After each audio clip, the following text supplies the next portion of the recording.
What about safer sex in a play party? What about it, Kathy? Bartuli of the IntimacyDojo.com.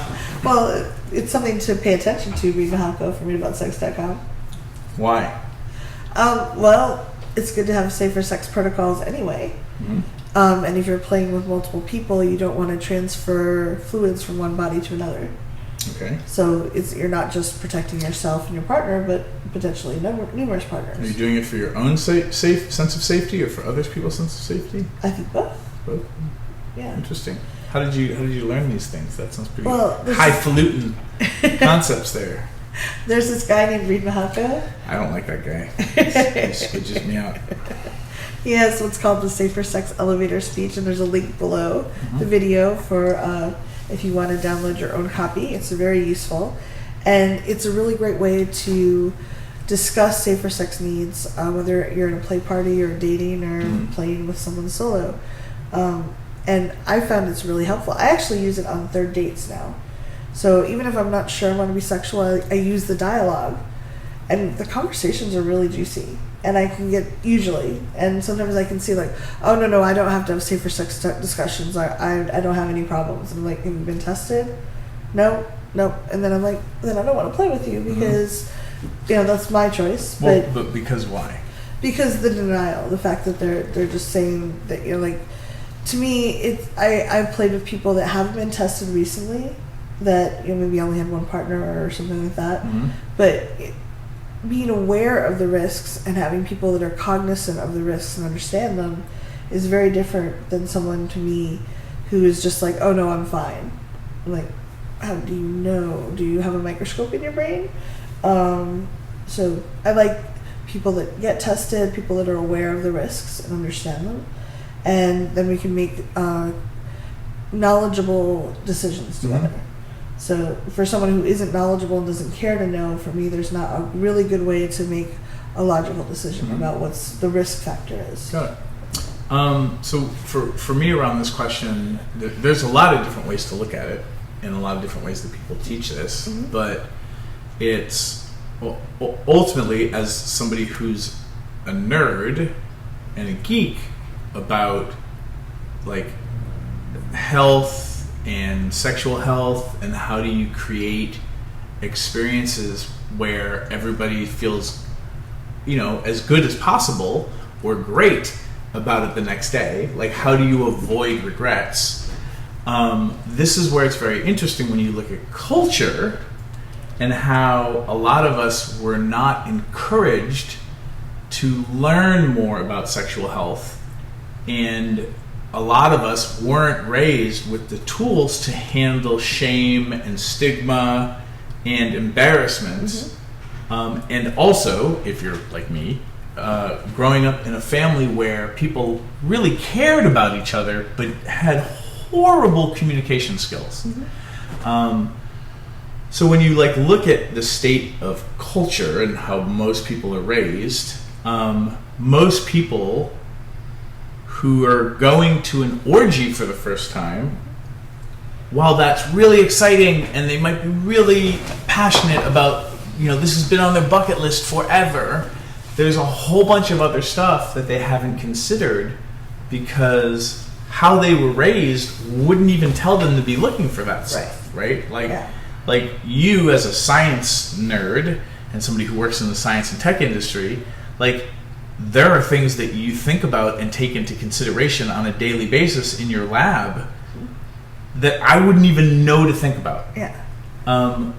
But at some point, I might feel uneasy or weird about something, but you'd be like, oh yeah, well that's the calcium chloride or blah, blah, blah, blah, blah. Right? You have a sciencey answer for the thing. He's a very smart person, by the way. So, if as you start to go on this journey, you're somebody who's taking a course to try to get better at things for yourself, there's this whole other thing of you starting to learn more about what other people need. And a thing that can make you way more awesome and powerful in the world and confident, it doesn't mean you're always going to get it perfect, or you're not going to get embarrassed or be ashamed ever, is this basically sexual health or safer sex literacy. And now you start to realize, oh, here are all these things I can learn and figure out about myself and my needs and my wants so that I can show up for other people already knowing what I need, not in a way to force them or to overpower them or to intimidate them, but to be like, hey, here are the things I figured out. Are we a good fit, or can I help you figure out anything about you? Or, just because I like oral sex without, condoms or dental dams, I know enough about safer sex to understand why you might need dental dams or condoms, and I have them with me in my sex toy bag. So what do you need to feel safe, to feel good about yourself, for me to honor your wants, needs, and desires and your things around safety? Now you are a much different person at the orgy than somebody who's complaining about having to use condoms. Yeah, it really is. And knowing what will make you feel comfortable lets you set boundaries with other people and ask for what you need, because sex, when you're like worried about stuff, is not nearly as sexy. So at play parties, often they have people will request that people use splash pads or puppy pads for if they're squirters or they're going to be getting juices everywhere, because that's really easy to clean up. Or there might be extra towels. There may be dental. Or hey, I just spent $500 on a new mattress. Please don't. Don't get stuff all over my mattress, man. Yeah. There's often gloves available, condoms, dental dams, and Listerine in the bathroom, maybe for people to rinse, or mouthwash, some kind of mouthwash for them to clean their mouths between partners, if that's useful. So knowing what you need, and also just being able to articulate when you were last tested or you were tested for, what the results were, that can help people feel really safe, because a lot of people that go to play parties, not all of them at all, but a lot of people that go are pretty savvy and understand the risks with different positive results. And so they might be like, oh, that's fine for me, I don't have a problem. Or they might say, I want to use this with you if you have a positive result. Another way to think about it is, the more that you know about something, the more literate you are, the more and better you are at asking questions of other people for what they need. And what that ends up doing is, one, you can make somebody feel really safe. Like, let's say somebody is embarrassed about being allergic to gluten, but because you're a nerd, or because you had a friend who had a gluten allergy, you know a lot about gluten allergies. And so you just know to check in, because you have a friend, like, hey, do you need gluten-free stuff?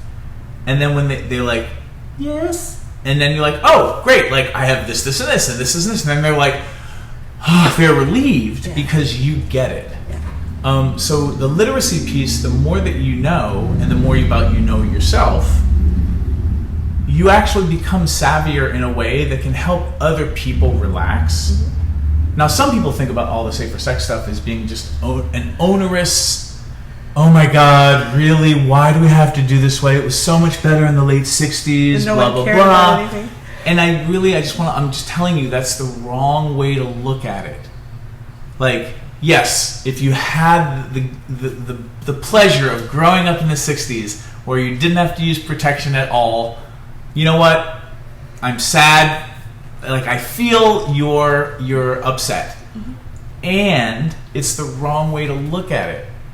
In today's modern landscape of going to play parties with people, and you being more literate gives you more opportunity to help other people feel relieved.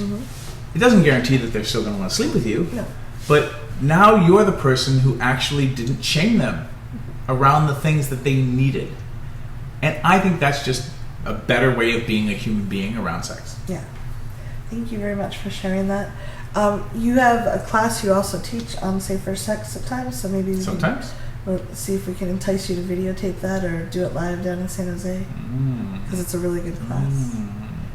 So I learned a lot from that class. So please leave questions and comments below, and go have some safer sex consensually.